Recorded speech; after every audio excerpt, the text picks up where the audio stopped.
Selamat datang di channel Cahaya Islami. Assalamualaikum warahmatullahi wabarakatuh, sahabat Cahaya Islami yang dirahmati Allah Subhanahu wa Ta'ala. Pernahkah kita membayangkan bahwa ada tanah di muka bumi ini yang pernah disentuh oleh para malaikat, tanah yang bukan hanya punya nilai geografis, tapi nilai spiritual, karena menjadi tempat persinggahan makhluk langit, ya? Tempat-tempat yang menjadi saksi interaksi antara langit dan bumi, antara malaikat dan manusia. Hari ini, kita akan menelusuri tanah-tanah suci yang pernah disentuh oleh malaikat, dari wahyu, kabar gembira, hingga azab yang diturunkan. 1. Masjidil Haram ke Masjidil Aqsa, jejak Jibril alaihi salam. Kita mulai dari peristiwa agung Isra, Miraj. Allah Subhanahu wa Ta'ala berfirman dalam Surat Al-Isra, ayat 1, Maha Suci Allah yang telah memperjalankan hambanya pada suatu malam dari Masjidil Haram ke Masjidil Aqsa yang telah kami berkahi sekelilingnya. Perjalanan ini dipandu langsung oleh Malaikat Jibril alaihi salam, membawa Rasulullah Shallallahu alaihi wasallam melintasi langit dan bumi. Masjidil Aqsa, tanah suci itu menjadi tempat jejak kaki malaikat, dan tempat perjumpaan para nabi dalam sholat berjamaah sebelum Miraj, bukan sekadar perjalanan. Titik-titik ini menjadi saksi agung spiritualitas langit. 2. Kisah Nabi Ibrahim alaihi salam, tamu langit di rumah manusia. Allah Subhanahu wa Ta'ala berfirman, Surat Az-Zariyat, ayat 24-30, Sudahkah datang kepadamu, Muhammad, cerita tentang tamu Ibrahim yang dimuliakan? Para tamu itu adalah malaikat, yang datang dalam bentuk manusia, menyampaikan kabar kelahiran Ishak alaihi salam. Tanah tempat Nabi Ibrahim berdiri, menyambut, dan melayani mereka, pernah diinjak oleh kaki-kaki malaikat. Subhanallah, betapa mulianya rumah yang pernah disinggahi tamu dari langit. 3. Kaum Lut, malaikat menurunkan azab. Dalam surat Hud, 77-83, dikisahkan kedatangan para malaikat ke rumah Nabi Lut alaihi salam.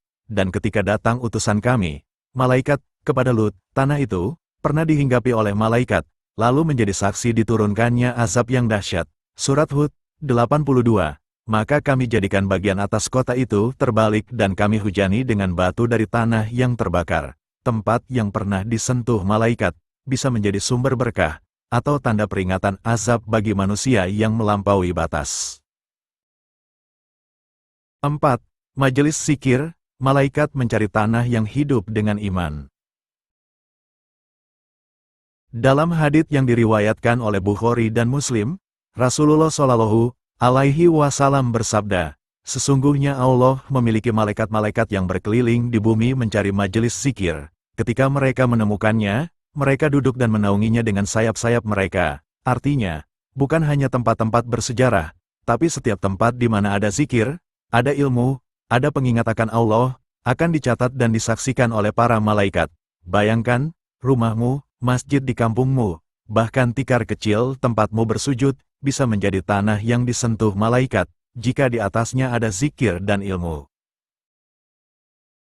5. Gua Hira, tempat turunnya wahyu pertama. Di Gua Hira, Rasulullah Shallallahu alaihi wasallam pertama kali bertemu dengan Jibril alaihi salam. Jibril datang membawa firman Allah Subhanahu wa Ta'ala, Iqra, Bismi Rabbik. Surat Al-Alaq 1, sebuah gua di atas gunung, yang saat itu menjadi tempat penyampaian wahyu pertama, menjadi saksi awal perjalanan kenabian. Tanahnya, batunya, dan dinding gua itu disentuh dan disinai cahaya malaikat. Tanah tak lagi biasa. Sahabat Cahaya Islami, setelah kita menyadari ada tanah yang pernah disentuh malaikat, kita sadar bahwa bumi ini bukan benda mati. Ia menjadi saksi peristiwa langit, tempat bisa menjadi mulia, karena apa yang terjadi di atasnya. Setiap langkah amal dan zikir yang kita lakukan, bisa menjadikan tempat itu saksi, bahkan menarik perhatian malaikat. Maka, mari kita hidupkan tanah-tanah yang kita injak hari ini dengan zikir, ilmu, amal, dan ketaatan, agar ia tak sekadar menjadi debu, tapi saksi yang bersinar di hadapan Allah Subhanahu wa Ta'ala. Sahabat Cahaya Islami, jangan lupa untuk like, subscribe dan sebarkan kajian ini.